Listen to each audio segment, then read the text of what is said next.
On January 29th, 1674, the body of John Sassamon, a Christian Wampanoag, was found here at Assawompset Pond. This would be one of the many key events that would lead to King Philip's War. But before we get into King Philip's War and John Sassamon, let's talk about the date real quick. January 29th, 1674.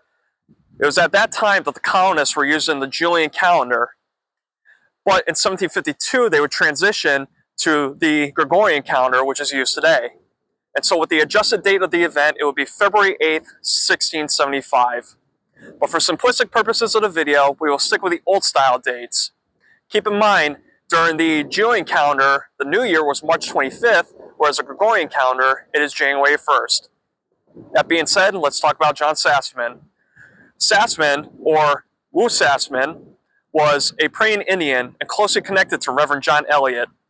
Together, they will work on converting the Bible from the English language to the Algonquin language. Sassamon had also attended Harvard University around 1653. In addition, he'll work on converting the Wampanoags into becoming Christians, and he would serve as a mediator and an interpreter both for the Wampanoags and for the colonists. Now, he would also assist as being a mediator for the likes of Assawompset, who was a great sachem of the Wampanoags. He was the sachem at the time that the Pilgrims had arrived in Massachusetts in 1620. And they would meet the Wampanoags and Assawompset the next year in 1621 and develop a relationship with them. Fast forward some years, Assawompset would pass away. And so his son, Alexander, or Wamsetta, would take over as the next sachem of the Wampanoags. But shortly after becoming a sachem, he would pass away. And so his brother, King Philip, or Metacom, would become the next sachem of the Wampanoags. He too was affiliated with John Sassamon. However, he was not in support of what Sassamon was doing in terms of converting the Wampanoags into Christians. He was also upset that the colonists were taking over the Wampanoags' land. And so in time, he would plan a war against the colonists. Now, this is something that John Sassamon is going to hear about. And so he would run to the colony of Plymouth and warn their governor, Josiah Winslow, of an impending attack. However, Josiah would not heed the warning.